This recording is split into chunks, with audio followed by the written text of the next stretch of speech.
Anne dua. Xudo qalasa Xudo bir o'yingini. To'xta parsa.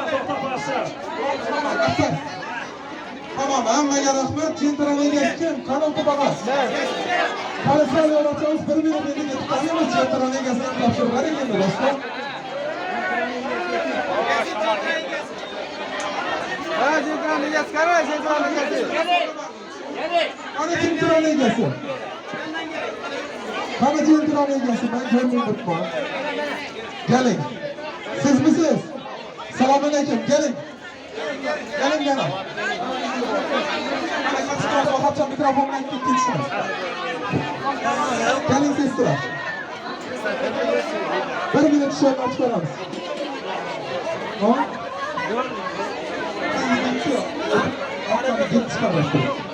Aytib qo'ysa, mashinani topib. Sestra keling yana. Sestra keling yana.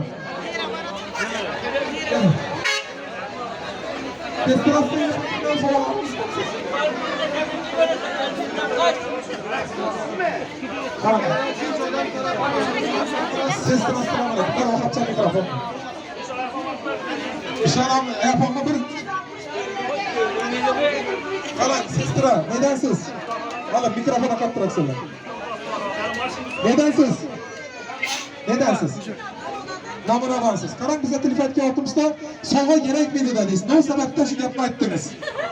Kompaniya.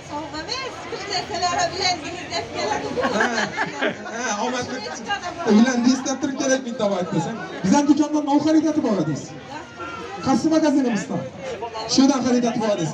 Sestra qarang, u tomonda o'ylamadingizmi? Dilangni dumjonni dilayapmiz demak shuncha odamlar ichimdan chiqdingiz.